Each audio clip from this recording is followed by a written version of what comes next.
በስመ አብ ወወልድ ወመንፈስ ቅዱስ አሐዱ አምላክ አሜን። ከመረጥኳቸው ጋር ቃል ኪዳኔን አደረግኩ። የማይሰለች ተጋዳይ የክብር ኮከብ የገዳም መብራት ስም አጠራሩ እርግናው የተመሰገነ ብፁዕ ቅዱስ ደግ አባት አቡነ ገብረ መንፈስ ቅዱስ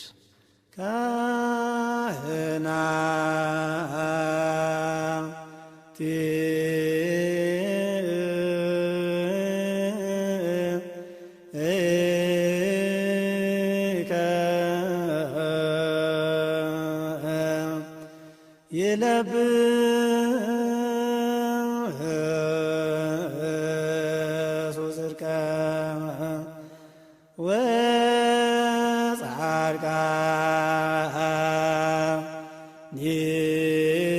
ወጻድቃኒከ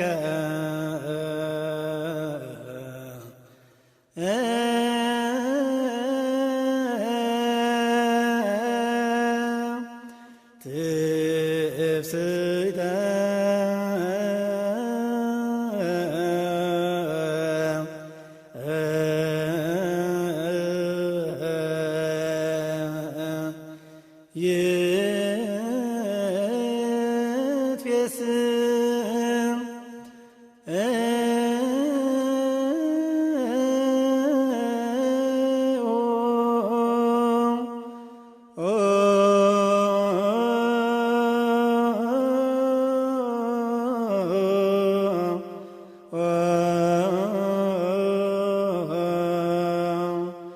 በእንተ ዳዊት ገብር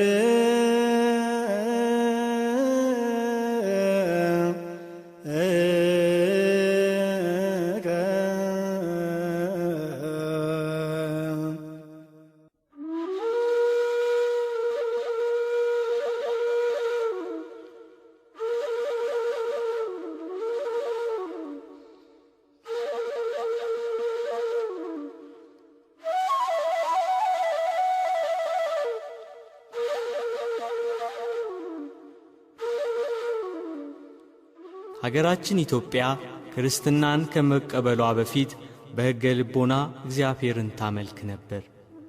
ከሕገ ልቦና በኋላ ሕገ ኦሪትን በኦሪት ሥርዓት መሠረት ትፈጽም ነበር። ኢትዮጵያውያን ወደ ኢየሩሳሌም እየተጓዙ ሥርዓተ ኦሪትን ይፈጽሙ ነበር።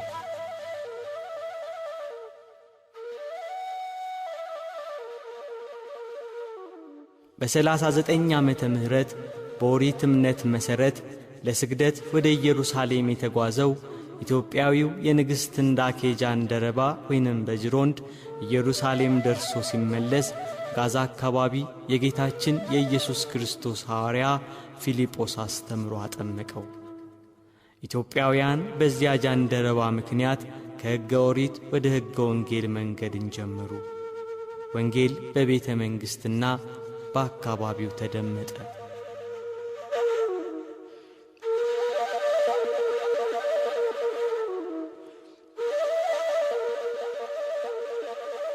በአራተኛው ክፍለ ዘመን አባ ሰላማ ከሳቴ ብርሃን ወይንም ቅዱስ ፍርሚናጦስ ጵጵስናን ከእስክንድሪያ ከቅዱስ አትናቴዎስ ተቀብሎ ሲመለስ ክርስትና በይፋ የመንግሥት ሃይማኖት ሆነ። ወንጌል በየሀገሩ ተሰበከ።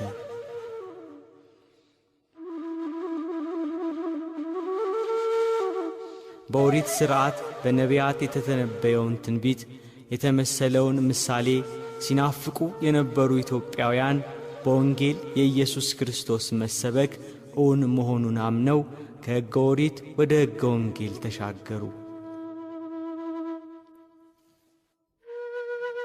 በኦሪት ጥላነት ሐዋርያትን መሠረት እያደረጉ ወንጌል ተሰበከ።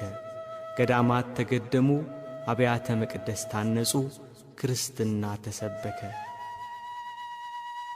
በኢየሱስ ክርስቶስ ፍጹም ፍቅር ተጠምደው ዓለምን ንቀው እርሱን አብነት ያደረጉ ወደ በረሃ እየገቡ ከዚህ ዓለም ሀብትና ደስታ ይልቅ የሰማያዊውን ሀብትና ደስታ እየናፈቁ በምግባርና በሃይማኖት ይጸኑ ብዙ ቅዱሳን ተነሱ።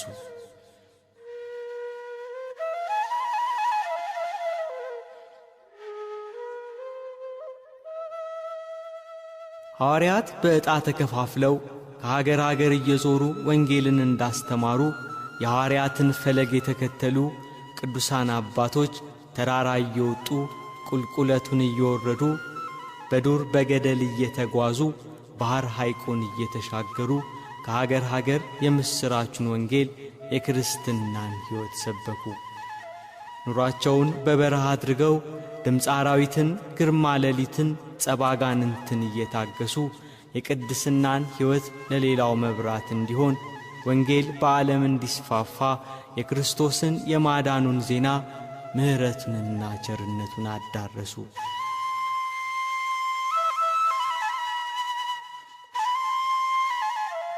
የቅዱሳን ሀገር የክርስትና መዲና ሀገረ እግዚአብሔር የሆነች ኢትዮጵያ ቅዱሳንን ከማክበር በተጨማሪ ቅዱሳን የሚወለዱባት፣ ጻድቃን የሚጠጉባት ሀገር ናት።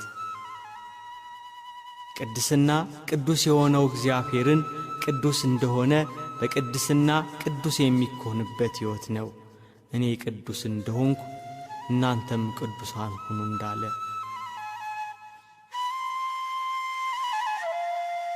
ቅድስና የምታልፈውን ዓለም ንቆ የማያልፈውን ዘላለማዊ ሕይወት መናፈቅ ነው። ቅድስና ራስን ለእግዚአብሔር ነጥሎ ማውጣት መለየት ነው።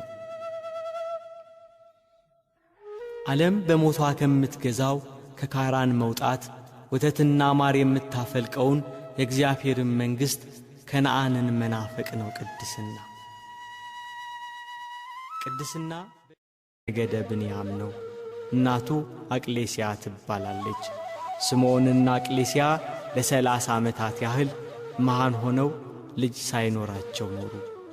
ዘወትር ወደ ቤተ ክርስቲያን እየገቡ የአብ የወልድ የመንፈስ ቅዱስ ስዕል ካለበት ፊት ለፊት እየቆሙ ጌታ ሆይ አንተን ደስ የሚያሰኝ ፈቃድህን የሚፈጽም ንጽሕናን የሚወድ ልጅ ስጠን ብለው ይጸልዩ ነበር።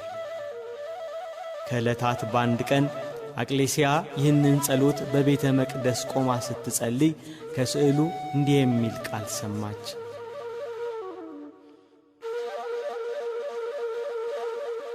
ስልጣኑ ከሰማይ ከፍታ ከፍ የሚል ንጽሕናው ከሚካኤልና ከገብርኤል የሚተካከል ክህነቱ እንደ መልከ ጼዴቅ አኗኗሩ እንደ መጥምቁ ዮሐንስ ሕይወቱ እንደ ነቢዩ ኤልያስ የሆነ ልጅ እንቺ ተቀበይ አላት። ከስዕሉ ላይ የወጣው ድምፅ የኤሳውና የያዕቆብ እናት ርብቃ በማኅፀኗ ስለነበረው ጽንስ እግዚአብሔርን ልትጠይቅ እንደሄደች አቅሌስያም እንደ ርብቃ ስለ ልጅ ማግኘት የእግዚአብሔርን ቃል ልትጠይቅ ብትሄድ እግዚአብሔር ክብሩ ከፍ ያለ ልጅ እንቺ ብሎ ሰጣት። መጋቢት 29 ቀን አቅሌስያ ጸነሰች። ታኅሳስ 29 ቀን በ8ኛው መቶ ክፍለ ዘመን ደምግባቱ ያማረ ወንድ ልጅ ወለደች። መልአኩ ቅዱስ ገብርኤል በሰው አምሳል መጥቶ የዚህ ልጅሽ ስሙ ገብረ መንፈስ ቅዱስ ይባላል አላት። የመንፈስ ቅዱስ ድንቅ ሥራ ነውና።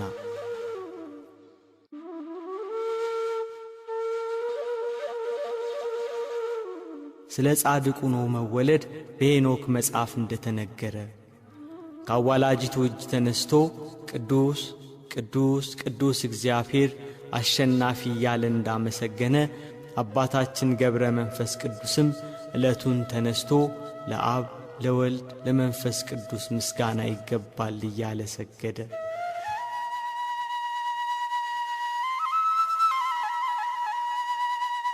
የእግዚአብሔር ቃል ወደ እኔ እንዲህ ሲል መጣ።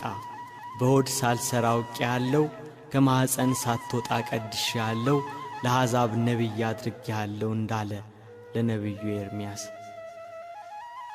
ኤርምያስን ከማኅፀን ሳይወጣ በእናቱ ማኅፀን ሳይሠራው እንደባረከው አባታችን አቡነ ገብረ መንፈስ ቅዱስንም ባረከው። አባታችን አቡነ ገብረ መንፈስ ቅዱስ ከተወለደ ከ3 ዓመት በኋላ እግዚአብሔር አምላክ መልአኩ ቅዱስ ገብርኤልን አዘዘው። ሕፃኑን ከእናቱ ክንድ ተቀብለህ ወደ 7ቱ ሰማያት አምጣው ብሎ። መልአኩ ቅዱስ ገብርኤል ሕፃኑን ከእናቱ ክንድ ተቀበለ። ሴት ልጅ ልጇን እንድትታቀፍ በክንፎቹ አቀፈው። ወደ ሰማይ ከፍ አድርጎ ሕፃኑን ሲስመው በዚያ የነበሩ ሰዎች ተገረሙ። መልአኩ ቅዱስ ገብርኤል እስከ 7ቱ ሰማያት አወጣውና ወደ እግዚአብሔር መንግሥት አቀረበው።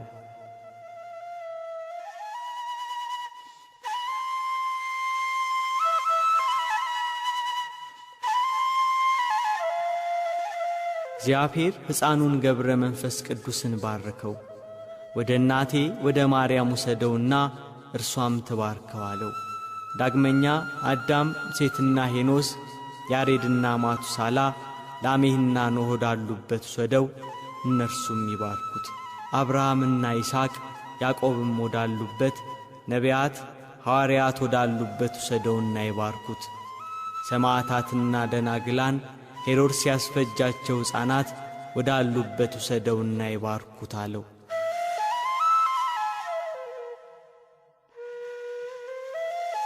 መልአኩ ቅዱስ ገብርኤል ሕፃኑን ወደ እመቤታችን ወሰደው። እናታችን ቅድስት ድንግል ማርያም ሕፃኑን ተቀብላ ሳመችውና ባረከችው። ዳግመኛም ወደ ቅዱሳኑ ሁሉ ወሰደውና ሰላም አሉት። እግዚአብሔር አምላክ መልአኩ ቅዱስ ገብርኤልን አዘዘው። ሕፃኑን ብዙ ገዳማውያን ወዳሉበት ገዳም ወሰደውና ከበራፋቸው አስቀምጠው። ለዚያ ገዳምም አበምኔት ሕፃኑን ከበረህ አንስተህ ከአንተ ዘንድ አኑረው፣ ስለ ልብስና ምግቡ አታስብ፣ ሕፃኑ የመንፈስ ቅዱስ ማደሪያ ነውና ብለህ ንገረው አለው።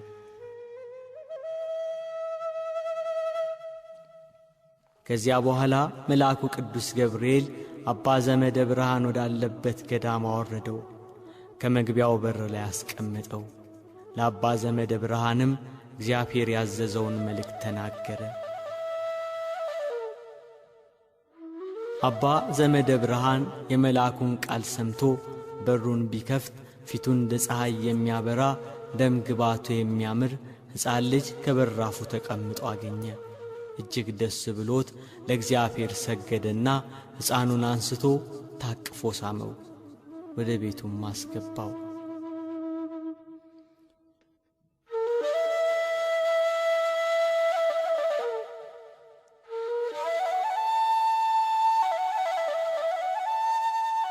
አባ ዘመደ ብርሃን ሕፃኑን ገብረ መንፈስ ቅዱስን በፍቅርና በሥርዓት አሳደገው። መዝሙረ ዳዊትንና የቤተ ክርስቲያንን መጻሕፍት አስተማረው።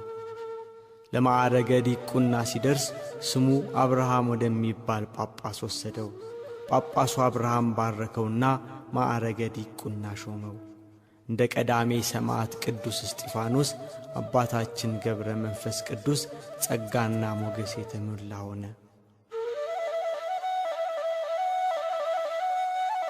አባታችን ገብረ መንፈስ ቅዱስ ወደ አባቶቹ ሀገር ተመለሰ። በመንፈስ ቅዱስ ኃይል ጠነከረ። የእግዚአብሔር ጸጋ አድሮበታልና በሥራው ሁሉ ዕውቀትን የተመላ ሆነ። ፍጹም ሰው ሆነ። የእግዚአብሔርን ሕግ ሁሉ ፈጸመ። አባ ዘመደ ብርሃን እንደ መነኮሳት አባት እንደንጦስ አስኬማን ሰጠው። ወገቡን በሰቅናና በቅናት ታጠቀ። ያንደበቱን ቅልጥፍና የነገሩን ማማር የተመለከተ አባ ዘመደ ብርሃን ስውር ጸጋ እንዳደረበት አስተዋለ።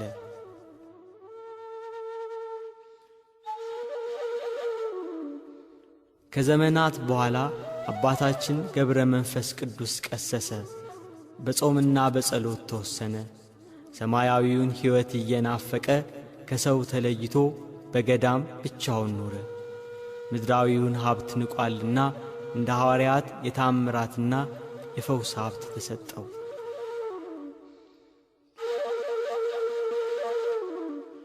አባታችን ገብረ መንፈስ ቅዱስ በግብፅ በገዳመ ኒስ መነኮሰ። በጫካ በገዳም በበረሃ ከሰው ተለይቶ በጾም በጸሎት ተወስኖ ኖረ።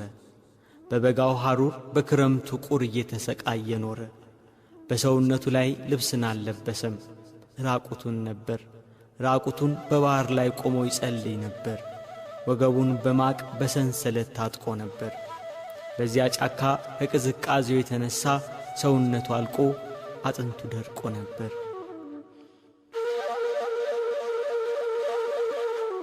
ሰውነቱን በእግዚአብሔር ፊት ራቁትሽን ትቆሚያለሽ፣ እወቂ፣ ጽኚ፣ በርቺ፣ ጨክኝ እያለ ገሥጻት ነበር።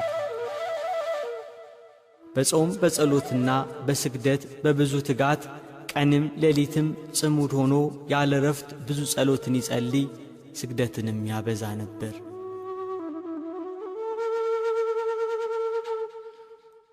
ሥጋው እስኪደርቅ ቁርበቱም ካጥንቱ እስኪጣበቅ ድረስ መልአኩ ቅዱስ ገብርኤልን እግዚአብሔር አዘዘው።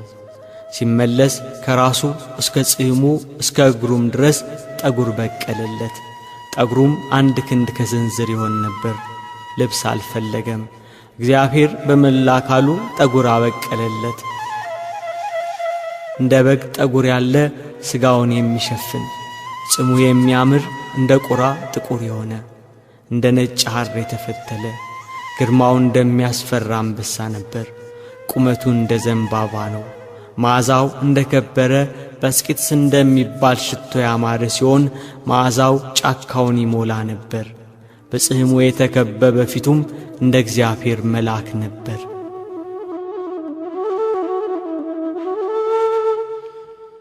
አባታችን ገብረ መንፈስ ቅዱስ ሰውነቱን ከቀን ወደ ቀን በልዩ ልዩ ገድል ይቀጣት ነበር። ነምሮቹና ናብስቱ ራሳቸውን ዝቅ አድርገው ተገዙለት፣ ከእርሱ ጋር ተስማምተው ኖሩ። ሁሉም ብፁዕ አባታችንን ሊጎዱት አልቻሉም። በእግዚአብሔር ኃይል ያናብስቱን አፍ እንደዘጋ እንደ ነቢዩ ዳንኤል ሆነ።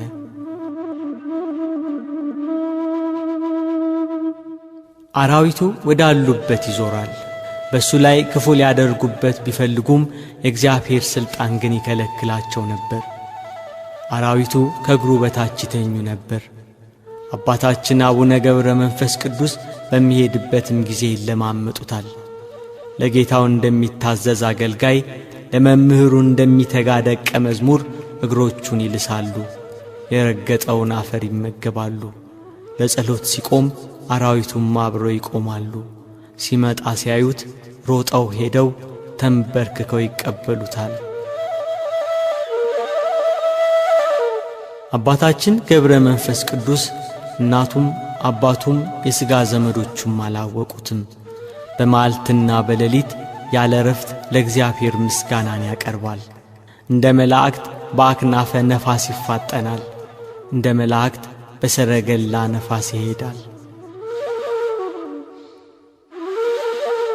አባታችን ገብረ መንፈስ ቅዱስ በንጽሕናና በቅድስና ያለማቋረጥ በማመስገኑ እግዚአብሔር ከፍ አደረገውና ኑሮውን ከመላእክት ጋር አደረገለት። አባታችን ገብረ መንፈስ ቅዱስ በመዓልትና በሌሊት አያንቀላፋም ነበር። ቅዱስ ዳዊት ለዓይኖቼ እንቅልፍ ለቅንድቦቼ ሽልብታን አልሰጣቸውም ያለውን አስቦ ቀን ከሌሊት በጾምና በጸሎት ተወሰነ። ሳርም ሆነ ቅጠልም አልለበሰም። ለሥጋው ምንም ምክንያት አላቀረበም። ራቁቱን ኖረ፣ ኀፍረትንም ናቃት። ክርስቶስን ይከተለው ዘንድ መስቀሉን ተሸከመ። አባታችን ገብረ መንፈስ ቅዱስ እግዚአብሔርን መፍራት በሃይማኖት ገንዘብ አደረገ። ከዓለም ተድላ ደስታ ተለየ። የሐዋርያትን ድህነት አሰበ። በከረጢታቸው ገንዘብ ያልቋጠሩትን፣ ለመንገድ ስንቅ ያላሰናዱትን፣ ለዓለም ያልጎመጁትን እነርሱን መሰለ።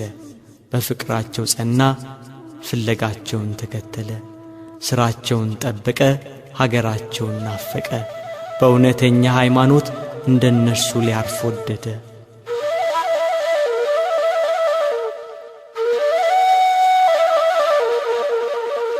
አባታችን ገብረ መንፈስ ቅዱስ ብዙ ውርጭ ብዙ አመዳይ በሚገኝበት ደሴት ረግረግ በሆነ ጥልቅ ጉድጓድ ኖረ። በዚያም ዘወትር ወደ እግዚአብሔር ይጸልይ ነበር እንዲህ እያለ፣ አቤቱ ለምንሃለው፣ ተስፋ ካደረግኩት ነገር አታሳፍረኝ። ከማኅፀን ጀምሮ በአንተ ተጣልኩ። ከእናቴ ማኅፀን አንተ አምላኬ ነህ። በማኅፀንም አንተ ጠበቅከኝ። ስም አጠራሪ አንተ ነህ። መላእክተኛህን ላክ። ከእናት ከአባቴም ቤት አወጣኸኝ። በጫካ በበረሃ በገዳም አኖርከኝ። አቤቱ የሚገለጥ ምሕረትህን ፈጥነህ አድርግልኝ። ይህም እንደ ሥራዬ ሳይሆን እንደ ቸርነት ነው እንጂ። አቤቱ ጌታ ሆይ ለእኔ ፊትህን አሳየኝ። መራራ ለቅሶን እያለቀሰ ደረቱን እየመታ ዘወትር መላልሶ ጸለየ። ከጠዋት እስከ ማታ ያለ ረፍት ይሰግዳል። ወዙ እንደ ውሃ በስቶ ይፈስ ነበር። ቀንም ሌሊትም ያለ ማቋረጥ ምድርን ያርስ ነበር። እንደ መላእክት ይዘምር ነበር። ጸሎቱን ሲጨርስ መላእክት እንደ ልማዳቸው መጥተው አጽናኑት። ያን ጊዜ ሰማይ ተከፈተ፣ የእሳት ድንኳን ተገለጠ። 40ቱ እንስሳ የእግዚአብሔርን መንበር ተሸክመው ታዩ። 24ቱ ካህናተ ሰማይ ማዕጠንት ይዘው በዙፋኑ ዙሪያ ቆመዋል። መላእክት የመላእክት አለቃ በየነገዳቸው ቆመዋል። ቅዱስ ቅዱስ ቅዱስ እግዚአብሔር አሸናፊ እያሉ በምስጋና ይጮኻሉ። ጌታችን ኢየሱስ ክርስቶስ ለአባታችን ለአቡነ ገብረ መንፈስ ቅዱስ በአንድነትና በሦስትነት ተገልጾ ታየው። አባታችን ገብረ መንፈስ ቅዱስ ይህንን ታላቅ መገለጥ ባየ ጊዜ ፈራ። ጌታችን ኢየሱስ ክርስቶስ ግን አበረታው። ወዳጄ ሆይ ምን ትሻለህ? እነሆ በለመንከኝ ጊዜ ተገለጥኩልህ አለው። አባታችን ገብረ መንፈስ ቅዱስ አቤቱ ጌታ ሆይ እንደ ክረምት ውሃ እንባቸውን እያፈሰሱ ጥርሳቸውን እያፋጩ በደይን የሚኖሩትን አስባቸው። ሰይጣን አስቷቸዋልና በማወቅ ባለማወቅ በሰሩትም ማራቸው፣ ይቅር በላቸው እያለ ለመነ። ጌታችን ኢየሱስ ክርስቶስ ወዳጄ ሆይ ስምህን የጠሩትን መታሰቢያህን ያደረጉትን ኃጥአንን ምሬልሃለሁ። ተነስተህ ኢትዮጵያ ወደምትባል ሀገር ሂድ፣ በዚያም ከደይን የምታወጣቸው ነፍሳት አሉ ብሎ ቃል ኪዳን ገባለት። አባታችን ገብረ መንፈስ ቅዱስ በነፋስ ሰረገላ ሆኖ መልአኩ ቅዱስ ገብርኤል እየመራው ወደ ኢትዮጵያ መጣ። እጆቿን ወደ እግዚአብሔር ትዘረጋለች ተብሎ ትንቢት ወደ ተነገረላት ወደ ቅድስት አገር ወደ ኢትዮጵያ መጣ።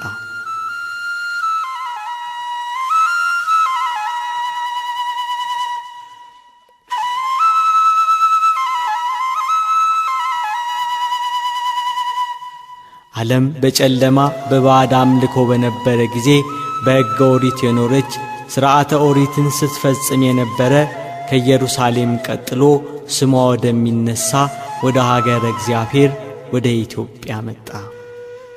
ኢየሱስ ክርስቶስ በቀራንዮ ተሰቅሎ የደሙ ነጠብጣብ ያረፈበት መድኃኒተ ነፍስ የሆነው የመስቀሉ ግማሽ ክፍል ወዳለበት ወደ ኢትዮጵያ መጣ። ከግማደ መስቀሉ ጋር ብዙ የቅዱሳን አጽም ወደ መጣበት ወደ ኢትዮጵያ መጣ። ሙሴ ከእግዚአብሔር ተቀብሎ እስራኤል ዘሥጋ በምድረ በዳ እግዚአብሔር ከእነርሱ ጋር የሚገለጽበት የቃል ኪዳኑ ታቦት ወዳለበት የድንግል ማርያም አስራት ወደ ሆነች ወደ ሀገረ እግዚአብሔር ወደ ኢትዮጵያ መጣ።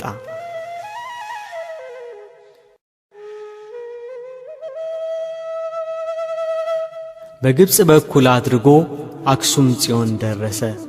አክሱም የቅዱሳን ነገሥታት ሀገር፣ የቃል ኪዳኑ ማረፊያ ምድር።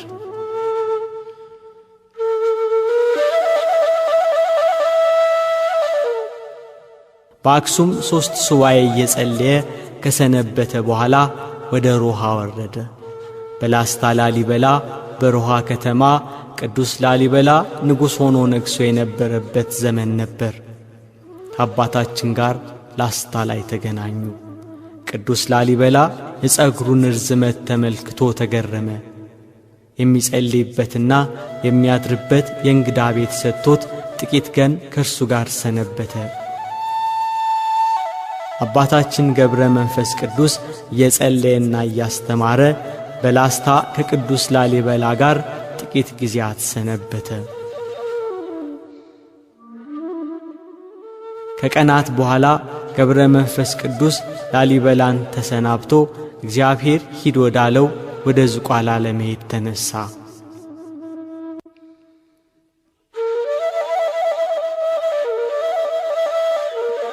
ንጉሡ ላሊበላ አባታችንን አስፈቅዶ አብሮት ወደ ዝቋላ ተጓዘ።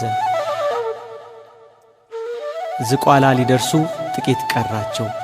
ናዝሬት አጠገብ አሁን ቆፍቱ ላሊበላ ከሚባለው ቦታ ደረሱ። በዚያ አደሩ።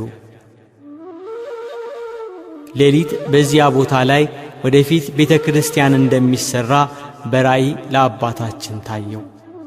ሲነጋ ምዕራፈ ቅዱሳን በኩረ ገዳማት ወደ ሆነችው ዝቋላ አምባ ወጡ። የዝቋላ ተራራ እጅግ አስቸጋሪ ቢሆንም ከተራራው አናት ላይ የሚታየው ለምለም ሜዳ፣ ጥቅጥቅ ያለው ደን መንፈስን ያበረታል። ዝቋላ ከደረሱ በኋላ አምባው የመናንያን መኖሪያ እንዲሆን ዳሩ እሳት መካከሉ ገነት ይሁን፣ የበረረ ወፍ የሰገረ ቆቃ ይታደንበት፣ ወንጀለኛ ተማጽኖ የሚድንበት ይሁን ብሎ ገዳሙን ገድሞላቸው ሊለያቸው ተነሳ ንጉሡ ቅዱስ ላሊበላ።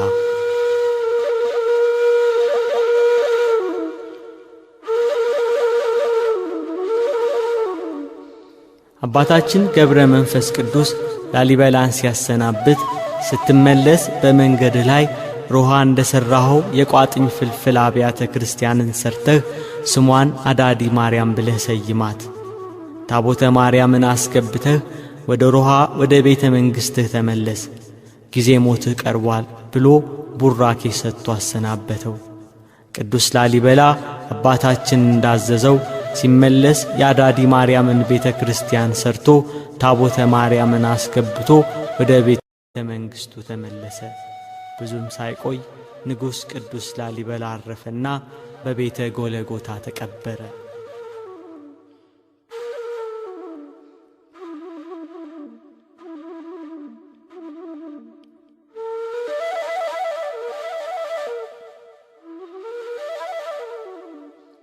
አባታችን ገብረ መንፈስ ቅዱስ ከዕለታት አንድ ቀን ከዝቋላ አምባ ወርዶ ሕዝቡን ሲያስተምር ሰነበተ።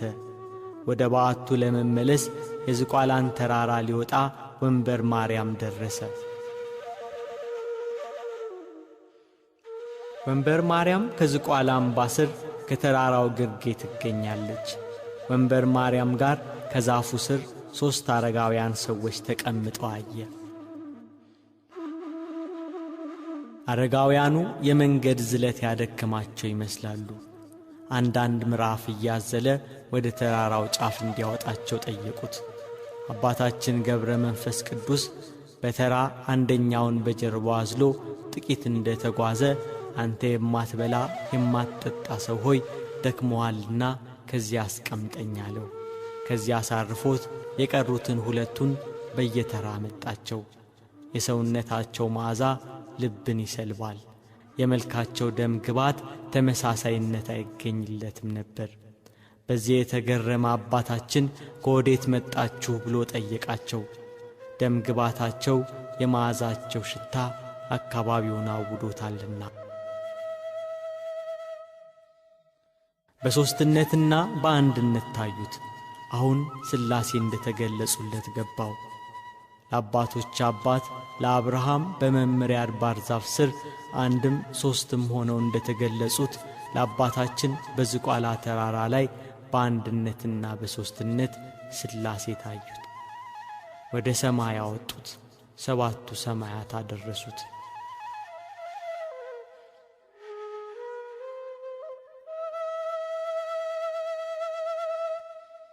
አባታችን ገብረ መንፈስ ቅዱስ ከዝቋላ ወርዶ ምድረ ከብድ ተመለሰ። በየሀገራቱ እየተዘዋወረ ለሕዝቡ ወንጌልን እያስተማረ ስለ ኢትዮጵያ ሰዎች እየጸለየ ከሀገር ሀገር ተመላለሰ።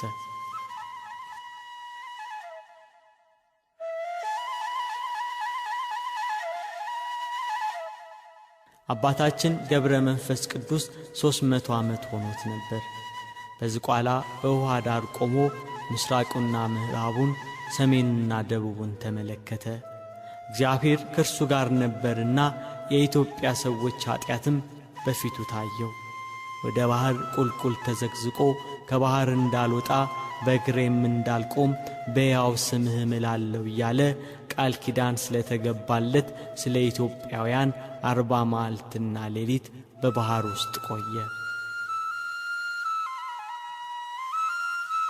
ጌታችን ኢየሱስ ክርስቶስ የአባታችንን ጸሎት ተቀብሎ ስምህን የጠራ መታሰቢያህን ያደረገውን እምርልሃለሁ ብሎ ዳግም ቃል ኪዳን ገባለት። አባታችን ገብረ መንፈስ ቅዱስ ግን መላ ኢትዮጵያን ማርልኝ እያለ እያለቀሰ ጸለየ።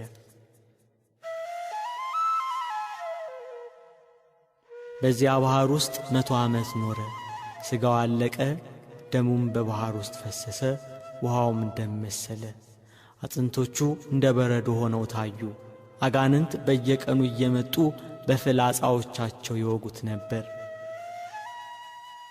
የአባታችንን ጽናት ያየ አምላካችን እግዚአብሔር ወደ ዝቋላ መጥቶ ከባህሩ ዳር ቆመ። ገብረ መንፈስ ቅዱስ ብሎ ተጣራ። ና ከባህሩ ውጣ፣ ኢትዮጵያን ምሬልሃለሁ አለው።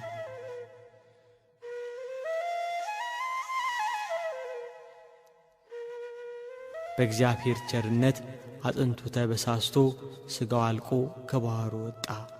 ኢየሱስ ክርስቶስ ሁለንተናውን እንዳሰሰውና እንደ ቀድሞ ደህና ሆነ። ከዚያ ወደ ምድረ ከብድ ላከው። በምድረ ከብድ አባታችን ገብረ መንፈስ ቅዱስ እንደ አምድ ተክል ሆኖ 7 ዓመት ቆመ። ቅንድቡን ሳይከድን ራሱን ወደ መሬት ዝቅ ሳያደርግ እጆቹን እንደዘረጋ ወደ ሰማይ እየተመለከተ 7 ዓመት ቆየ።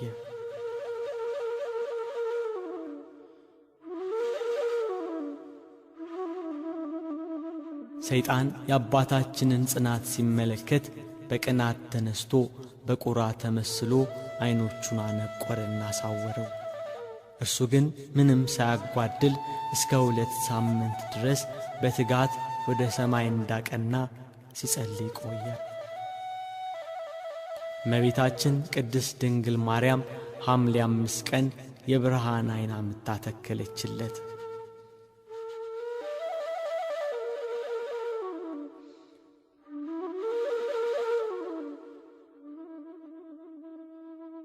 ለሰው ልጆች ሁሉ ምሕረትን ትለምናለህ፣ ተጋድሎህ ይበረታልና ተነስ ወደ ዝቋላ ሂድ አሉት መላእክት። አባታችን ገብረ መንፈስ ቅዱስ ወደ ዝቋላ ተመለሰ።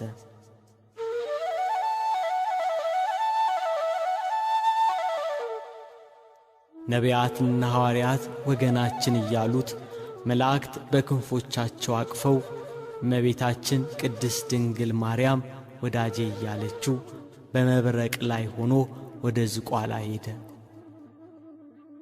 ዝቋላ ላይ የአባታችንን ጽድቅ በጎ ሥራውን የሚያደናቅፍበት የአጋንንት ሰራዊት አባታ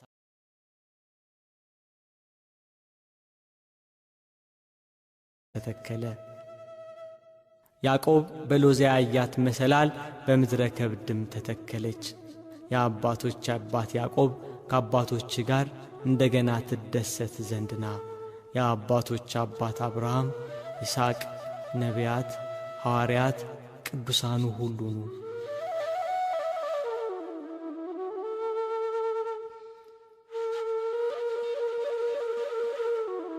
መሰላሉ የአባታችን የአቡነ ገብረ መንፈስ ቅዱስ የሰውነቱ ንጽሕና ነው። በዚያ መሰላል ላይ ጸሎቱ ወደ ሰማይ ይወጣል፣ ወደ እግዚአብሔር ዙፋን ፊት ይቀርባል። ዳግመኛ በዚያ መሰላል ለጸሎቱ መልስ ይወርዳል። መላእክት ጸሎቱን ያሳርጋሉ።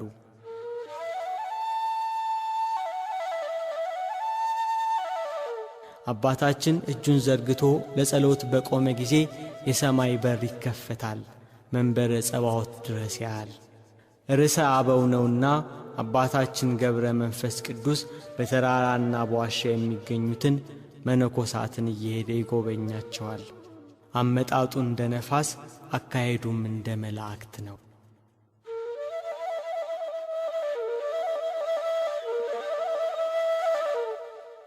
አባታችን ከዚህ ዓለም የሚለይበት ሰዓት ደረሰ።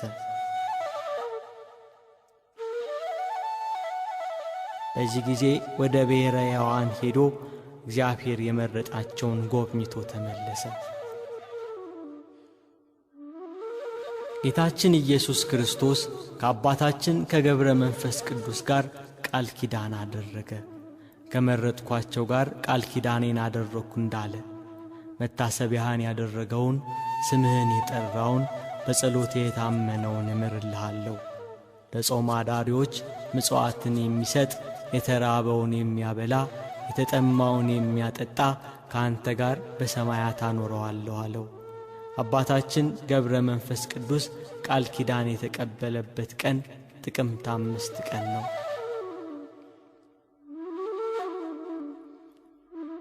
አባታችን ገብረ መንፈስ ቅዱስ ከዚህ ከሚያልፈው ዓለም ወደማያልፈው ዓለም የሚለይበት ቀን በደረሰ ጊዜ በ1415 ዓመተ ምህረት መጋቢት 3 ቀን አርብ ታመመ።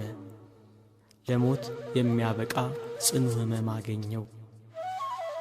በቀዳሚ ሰንበት እያላበው በሕመም እንደተያዘ በጻማ በድካም እንደ ልማድም ለፍጥረት ሁሉ ወደ አምላኩ እየማለደ እየጸለየ ዋለ።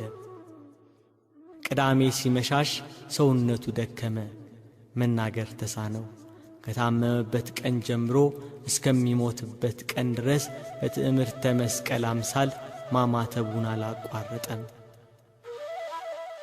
የሕመሙን ወሬ ሰምተው በረከት ለመቀበል የተሰበሰቡ አባቶች በላዩ ያረፈውን የእግዚአብሔርን ጸጋ፣ ከፊቱ የሚወጣውን ብርሃን፣ ቀይ መልኩን፣ ረጅም የራስ ጠጉሩን፣ እንደ ነጭ ሐር የሚሆን ጺሙን አይተው ተደነቁ።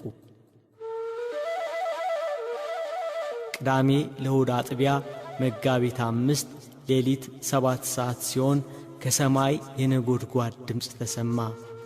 ጌታችን መድኃኒታችን ኢየሱስ ክርስቶስ ወደ አባታችን መጣ። በጌታ መውረድ ምድር ራደች፣ ተራሮች ኮረብቶች ተናወጡ፣ ብርቱ ጩኸት ሆነ።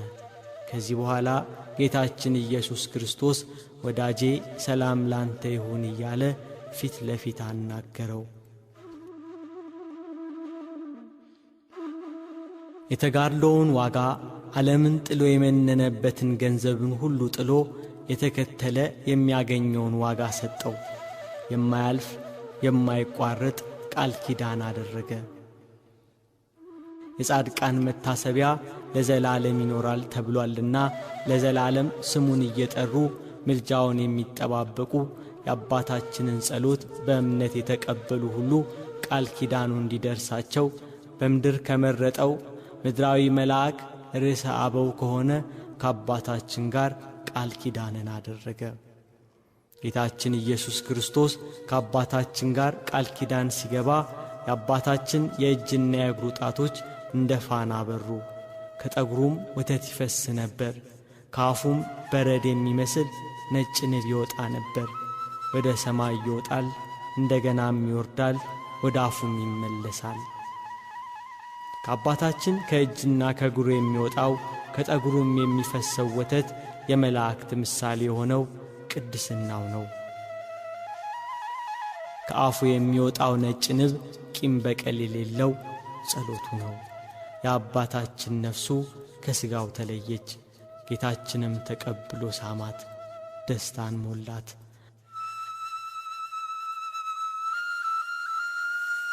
ሥጋውን መላእክት ገነዙት። ሥርዓቱ ሁሉ ከተፈጸመ በኋላ መላእክት ሊቀብሩ ወሰዱት፣ በኢየሩሳሌም ቀበሩት።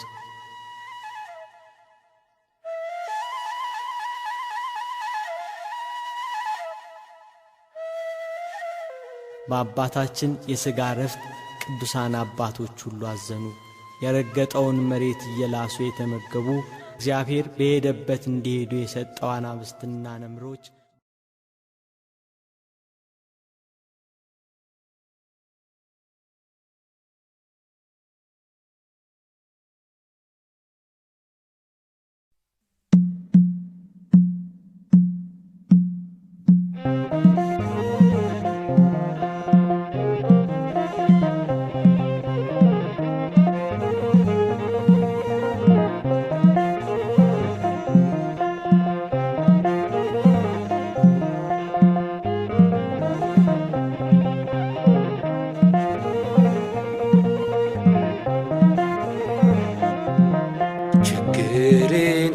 ተረዳኝ ሰማኝ የኔ አባት ገብረ መንፈስ ቅዱስ አዳነኝ በእውነት ያው ዘምሬአለሁ በጸበሉ ድኜ በጻድቁ ጸሎት በምልጃው አምኜ ችግሬን ተረዳኝ ሰማኝ የኔ አባት ገብረ መንፈስ ቅዱስ አዳነኝ በእውነት ያው ዘምሬአለሁ በጸበሉ ድኜ በጻድቁ ጸሎት በምልጃው አምኜ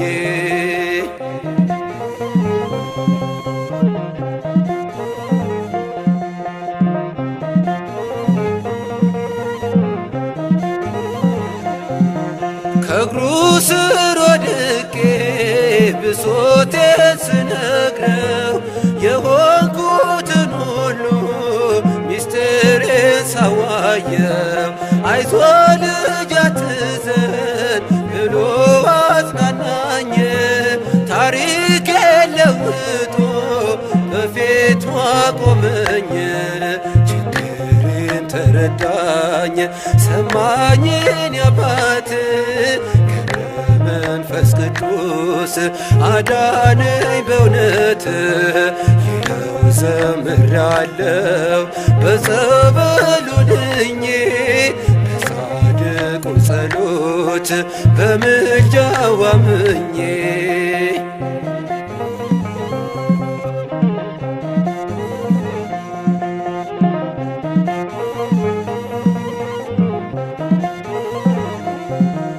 ልመናዬ ሳይንቅ አዘነልኝ ለኔ አባቴ አማለደኝ ቆሞልኝ ከጎኔ ለፍጡር አዛኝ ነው ለድሃ ሚራራ ከቶ መች አፈርኩኝ የእርሱን ስም ስጠራ ችግሬን ተረዳኝ ሰማኝ የኔ አባት ገብረ መንፈስ ቅዱስ አዳነኝ በእውነት ይኸው ዘምሬአለሁ በጸበሉ ድኜ በጻድቁ ጸሎት በምልጃው አምኜ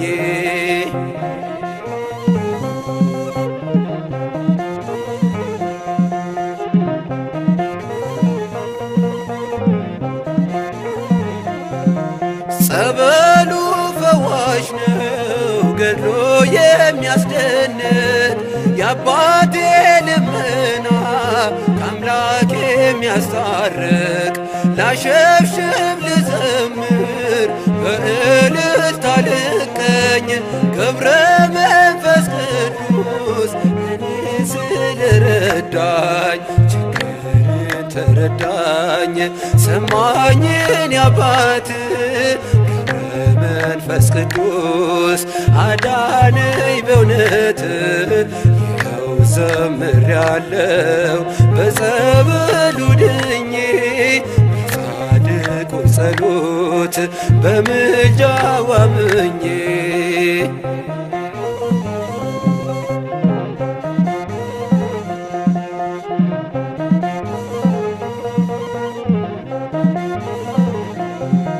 ያቅሌስያ ጸጋ የስምዖን ልጅ የሥላሴ ባሪያ የዓለም አማላጅ ይታደጋል ቆሞ ለሰው ልጅ ሕይወት ስሙ ከተጠራ ይሰማል በእውነት ችግሬን ተረዳኝ ሰማኝ የኔ አባት መንፈስ ቅዱስ አዳነኝ በእውነት ይኸው ዘምሬአለሁ በጸበሉ ድኜ በጻድቁ ጸሎት በምልጃው አምኜ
አስተጋባን የወንጌልን ዜና የፍቅሩ ምርኮኛ አርጓል ኢየሱስ የቃሉ ዘማች ነህ ገብረ መንፈስ ቅዱስ ያከበርከው ጌታ አከበርክና ነፍስህ አስተጋባን የወንጌልን ዜና የፍቅሩ ምርኮኛ አርጓል ኢየሱስ የቃሉ ዘማች ነህ ገብረ መንፈስ ቅዱስ እግዚአብሔርን መውደድ በቃል ብቻ አይደለም ተግባር ይጠይቃል መለየት ከዓለም እግሮችን ተነስተው ለእምነት ሮጫ ትንቀሳቀስ ነበር ወደ ፀሐይ መውጫ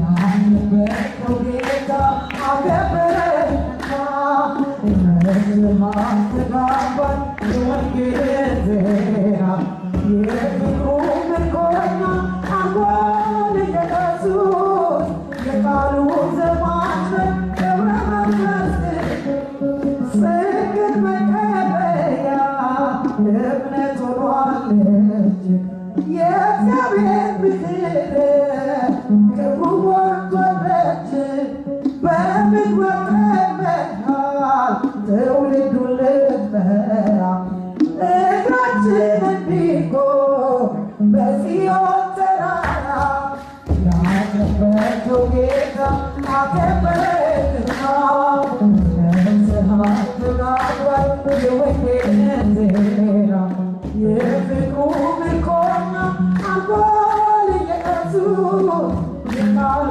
ዘማች ነህ ገብረ መንፈስ ቅዱስ ከግብፅ የወጣኸው ለኢትዮጵያ ተርፈሃል በዕፀ መስቀል ይዘህ ቅዱሱን ሰብከሃል ክርስቶስ ነው መንገድ መድረሻ እውነቱ ግርማን ያለበሰ ሞገስን በፊቱ ያከበርከው ጌታ አከበርክና ነፍስህ አስተጋባን የወንጌልን ዜና የፍቅሩ ምርኮኛ አርጓል ኢየሱስ የቃሉ ዘማች ነህ ገብረ መንፈስ ቅዱስ ለወንጌል መሰደድ አለውና ዋጋ ጠላት ያፈነበት እጅ ሲዘረጋ